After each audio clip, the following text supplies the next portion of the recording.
Esophagus, and as we all know, barium sulfate, just a few words about barium. Definitely it is becoming an obsolete modality in radiology, not only because of the advances in gastroenterology, but also radiologists are looking at other modalities like CT.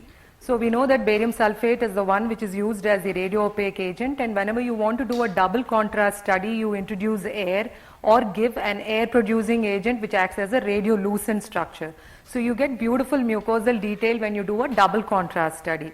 So as I think everybody is quite familiar, you have different names given to the barium. When you do study the esophagus, it's called as the swallow, and in the barium meal you look at the stomach and the duodenum, and then you have the barium meal follow through or the small bowel follow through, followed by the barium enema, which is mainly used to look at the colon.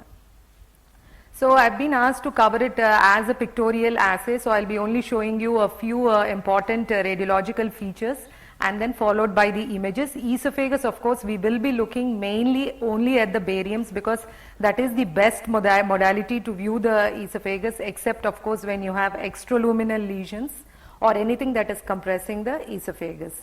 So we'll start off with the web. Web, as we all know, it occurs in the cervical esophagus and it is of two types.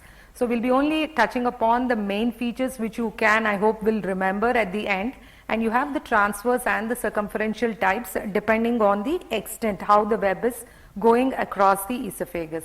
So that's the classic appearance of a web that you see, a nice curvilinear filling defect there. That's the frontal and the lateral exposures of the barium swallow. So this is the transverse type because it's not passing through and through. The circumferential would look completely all around in all the directions. So reflux esophagitis, as the name suggests, it is inflammation because of the reflux of the acid peptic contents, and obviously it is from the stomach into the lower one-third of the esophagus. So most of the features that you would be seeing would be in the lower one-third.